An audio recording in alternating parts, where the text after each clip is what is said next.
So I want to talk with you about what brought you to Central College, because you grew up in Illinois, and you have said that you were not particularly an engaged student in high school. Well said. All right, well, you said it yourself at another time. And college wasn't a given for you. No, absolutely not. I'm the youngest of 8 children, and I have one brother who went to college. He actually went here. He's 7 years older than I am. College was not a thing that was discussed in our family at all, really. I had a couple of siblings who were National Honor Society types, like that brother. But I was that kid who sat in the front of the classroom like this, falling asleep, and found questions on tests ambiguous, and I didn't do homework much. I got, I had passing grades, but that stuff was it just wasn't on my radar. I wanted to be a cross-country truck driver. That was what I thought, because I knew I wanted to see America. Senior year comes along. I had a very good senior year playing football, and they said, you need to get straight A's. So I got straight A's and did whatever I needed to do to get into college. And so you could keep playing football. Yeah. You talk about how you were basically just a Roman candle waiting to be lit. What happened when you got to college that set you on fire? Professors, and coaches. I'm still in touch with one of my professors. We text. So if I'm 73, he's I don't know what, but we text. I had so many instructors, so many professors here I think, and it's still true to this day, I think the thing that sets us apart and makes us unique is so many people here are interested in seeing you succeed. But I remember being in the student union back in the day, and we tended to go there to eat breakfast, and there were faculty members in there, and sometimes somebody would just plop down next to you. And I didn't take much history, but this history guy says, well, did you ever read this? Did you ever read that? Did you ever read that? Was like, there were just, people were sowing seeds all over the place, and I'm like, ugh. I couldn't get all of it fast enough. You studied communications when you were in college. What made you want to go in the direction of journalism? I took a little bit of everything, just to be honest, and my major, in quotation marks, was communications and theater. That was the department it was in, but I'd really studied communications as a social science and really thought I was going into graduate school in that. But I'd also taken a lot of theology, and there were a couple of guys in the theology department who were trying to get me to go to seminary, to go to divinity school, and I'd messed around at the college radio station a lot. And I went to KNIA radio and knocked on their door one day and said, do you need somebody to write copy for you? So I wrote commercials for D&D Pump and Pipe, which I am proud to say is still in business, thanks to my amazing commercials 55 years ago. When you left school, how did you get into broadcasting? I was moving to Denver, was following a young woman to Denver, and there was a guy who had a job at a radio station in Denver, a Central College guy, and he said they're looking for somebody to do the all-night show on the jazz station. And I went in for the interview, and I could pronounce the names, and so I got a job. $2.50 an hour, 6 hours a night, 6 nights a week. Not enough to actually sustain life, but that was my first big job. You spent so many years working for CBS and then NBC, and you really are a master storyteller. Was there a point at which you had kind of an epiphany and said, I want to be able to tell stories for a living? So I got the idea when I was in college that I could write a little bit. I couldn't, but I had the idea that I could. In my senior year, I lived off campus in a really bad trailer in a really nasty part of Pella. I know that's an oxymoron, but it's just out there somewhere. And there was a brand new English professor who lived next door. And for reasons I don't understand to this day, I would write all this stuff on a legal pad and say, would you look this over? And he said, sure. And I would get it back a couple days later, and it was filled with red ink, just seas of red ink. And that was really instructional. It was really instructional. It's what they talk about now, about like being kind instead of nice. Somebody's like actually trying to help you as opposed to just being nice to you. And he was one of those people along the way. And I just kept thinking, I bet I can do this. When did TV come into the picture? Back in the day in radio, you used to have to do a lot of public service programming to justify your license, right? Mm-hmm. So Sunday nights was that time when there was just meet the zoning board director, your dog catcher and you. I mean, just show after show after show, just this droning, horrible thing. And I volunteered to take that shift because I thought if I can really learn how to interview in that context, I can take that someplace. I love this story because it sounds like you were exploring, you were taking opportunities that came your way, you were trying things out. But to make it to CBS News in New York, at some point you have to become ambitious. Was there a shift in you, do you feel, where you thought, that's where I want to go? So I'm teaching a course now that's a lot about curiosity, and it's a lot about allowing yourself to make mistakes in order to learn better, and listening, and it's all these kinds of things. And I think I gave myself permission to think that I could do that at some point. But people encouraged me along the way, and I sent tape after tape after tape after tape after tape to the network. I've never seen myself as particularly ambitious. I'm always interested in jobs. I'm always interested in telling stories, but I've never been, they kept hiring me as an anchor for these shows, and I just like, I don't really want to be an anchor, I just want to be a reporter. So the whole time I was anchoring, I was always aching to get out, which I did a lot. Clearly, you, as a journalist, were driven by curiosity. And I mean, some people maybe turn that off, but you clearly did not. I helped teach a writing class. You know, crazy, right? Thanks to the professor next door with the writing. So at NBC, we had a writing class that met a couple of times a year. There was a waiting list to get in. And one day, if I were in town, if they bring me in for one day, and I'd make a list, and one of the things that said, unless you're curious, you're in the wrong business. You need to be insatiable in that regard. And what I found when I came here, back here as a board member, we're a liberal arts college. I came here and took some of this, some of that, just like filling my heart and mind with all kinds of ideas and thoughts and directions. And over the last 20 years, as we've seen it all in secondary education, this notion, these kids, it's more and more narrow. I want to study this thing so I can get this job, so I can do blank, so I can make this money, right? It's very transactional now. Mm-hmm. Back in the day, we came and sort of discovered stuff. Half of the kids who go to college now will never work in the field they studied. Half. So you better, in the immortal words of Ron Burgundy, in the documentary Anchorman, he said, what? You better have your head on a swivel. So going out into the world, you had better have that. So this title of this class is Commencement, and the whole idea, it's the beginning, it's not the end.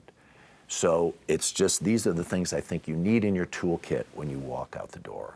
And first among them is curiosity, because you've got to be aware of the world if you're gonna succeed at all. How did the idea of this class come about? But so that's the genesis, really, being on the board here and watching this narrowing of focus over all those years. And it's my realization of the world that I've managed to do okay in for 40 years. I said, this is stuff we need to put in kids' toolkits. Resiliency, listening skills, curiosity. That's the stuff, there are building blocks of that you can use to walk out the door with, that will not only make you a better employee, will make you a more interesting person, but in order to be interesting, you need to be interested. You have this really amazing opportunity to connect with young people and tell them all the things you really, really want them to know. Right. It's such a gift. I really view it. My life has been a gift. Let's be honest about it. I am unbelievably grateful for all the opportunities I've had. I have been so ridiculously fortunate. And now I'm in the classroom. I've taught 3 classes so far, 4th one's tomorrow. Students are already exceeding expectations. Last Thursday, I almost cried 5 times in the classroom. Seriously. Because I had given them this kind of ridiculously hard, almost throwaway assignment.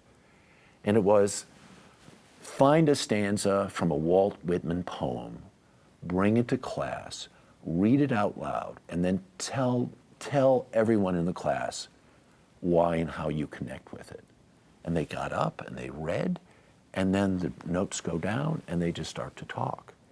And everyone had a different, some of the stanzas were the same, and then on and on and on through the classroom. And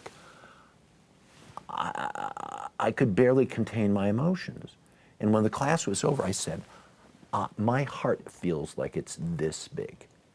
And I shook all their hands when they walked out the door. Right?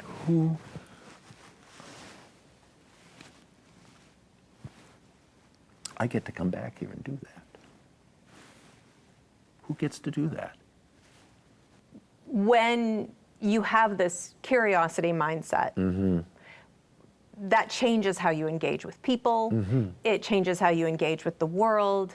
Do you feel like that's something that we have kind of shut down in our culture? I worry about people who spend way too much time on social media, and if you think your curiosity is being quenched by scrolling forever and ever, yeah, that's a problem. I think it's a problem. I think it's a problem just in regard to human interaction. Because the thing when you're really curious and you have the courage or give yourself permission to say, I'm going to look into that thing, you're going to find people over in that thing who are going to say, oh yeah, well, you know what?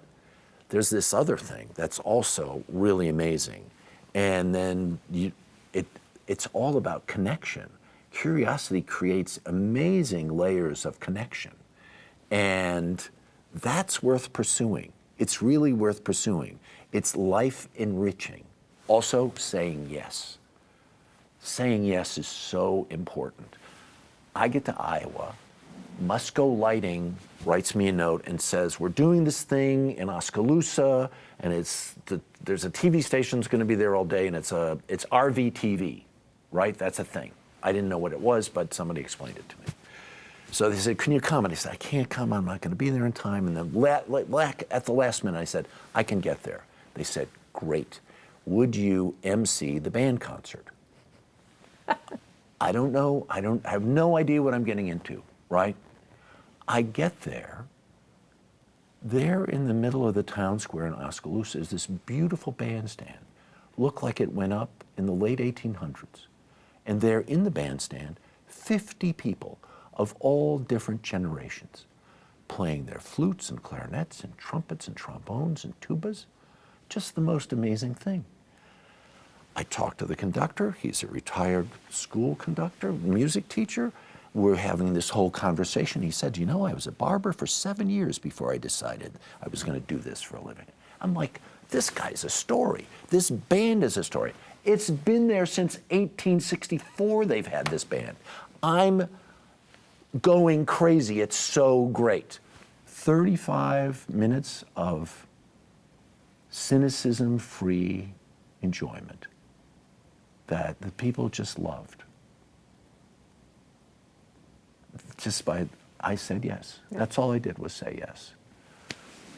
I'm in this world that's like, no one knows about this. People outside need to know. So I get back, and I'm like, I went to Oskaloosa. I emceed the band concert. It was so great. They said, well, Pella has a band. I said, Grinnell has a band. Everybody in Iowa has a band? No one ever told me that. You know what? That really is an act of sincerity. These people come and they practice on Monday nights. They get there after their jobs or whatever, family responsibilities they have. They're probably exhausted because life is exhausting now, but they're really happy to be practicing that stuff. And they're really happy to be in that bandstand. Those are the kinds of things I fear we sometimes lose sight of, because that's such a gift. It's a real gift. It's civic engagement, too. When we talk about civic engagement, we so often just talk about voting, and the conversation stops there. Yeah. But that is an act of civic engagement that builds a community and enriches people's lives. In your class, you talked about curiosity and tenacity, resilience. What other things are you hoping to impart to your students? Passion. It's got to be about passion. That's why I'm here. Passion. We talked before, I got lit up here like something crazy. Having watched your work for a long time, one of the things that I think makes you a great storyteller is the empathy that you bring to every subject. You have amplified people's voices. You have gone to places that a lot of reporters don't go and have never heard of. And you just bring so much humanity to your storytelling. Is that something that you can impart to students to approach their fellow man with empathy? I would tell the students in the writing class, if you really listen when you're doing the interview, people will tell you things that you didn't know they were going to tell you. And sometimes they tell you things they didn't even know they were going to tell you themselves. Point 2, when they speak to you in that manner, it's your moral responsibility to tell their story. It's not your story, it's their story. What gives you hope for the future? Oskaloosa Band.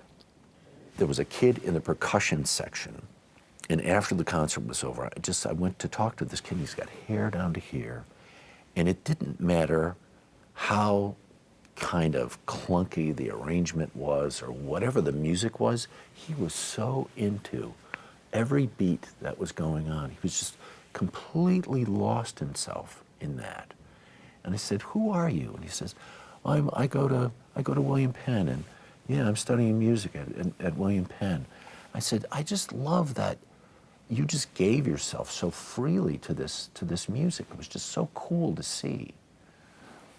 That's all we're talking about in the end of the day is, you gotta let your guard down once in a while. You gotta stop being angry about everything. You're getting to spend a lot of time with members of Gen Z. Is that what they are? Yeah. Oh, didn't know. And every generation gets picked on for whatever it is that's new and different about them. But is there something in particular about young people of this age that gives you hope? They kicked my butt in class.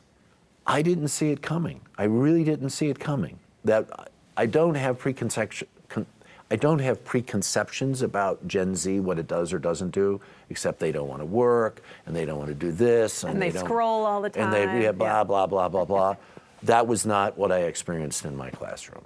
So, it's a sample size of 25 Central College students, and if they're representative of some of the rest of them, we're in good shape. So you're a super famous guy. You've been on television for 40 years. Do your students know you from TV? Zero. I really wondered that, because what do we know about people of this age is they never watch network television. They never, ever, ever, ever watch a network news show, which is where I've lived basically for the last 40 years. So in the beginning of the class, I said, this is a lot about curiosity. Why are you here? And they told me. Because my mom told me I had to take the class? Exactly. Or my grandparents love you. And you know what? There's something great about that, because there's very little preconception. I don't come in there with very much baggage from the standpoint of, I'm not a big shot to them, which is really good. You don't live in Pella now, but you've been back to teach this course. You've been spending a lot of time. I live above a garage. For 8 weeks. Probably going to be 9 or 10 altogether. Okay. Yeah. So what do you enjoy about being here now, being a part of the community in a way that is different from flying in and out? So when I came here first as a student in 1969, I felt like I was home. That home is where your heart is sort of thing. This has never not been home for me in some way. I mean, whenever I come back here, there's a whole community of people, who's here to say, we love you. We're glad you're back. So, yeah, I'm still living that. I'm still very much living that sense of this is home to me. Is there anything that you were excited to talk about that we didn't talk about? So we live in this time when education, higher education is, you don't really need that. What are you going to go to that for? And a liberal arts college, I mean, really? This has got to be if we're going to spend that money, it better be a transaction. And so you had better get this education that or you're going to get this paycheck when you get out. My contention is that's a fool's errand. You may be really good at that, but you're going to wake up 2 years from now and say, God, I wish I'd taken biology. Contrary to popular belief, I think there is enormous value in a liberal arts education. Enormous. And the more stuff you can glom onto as you're going through to whatever major you choose, the richer your life is going to be.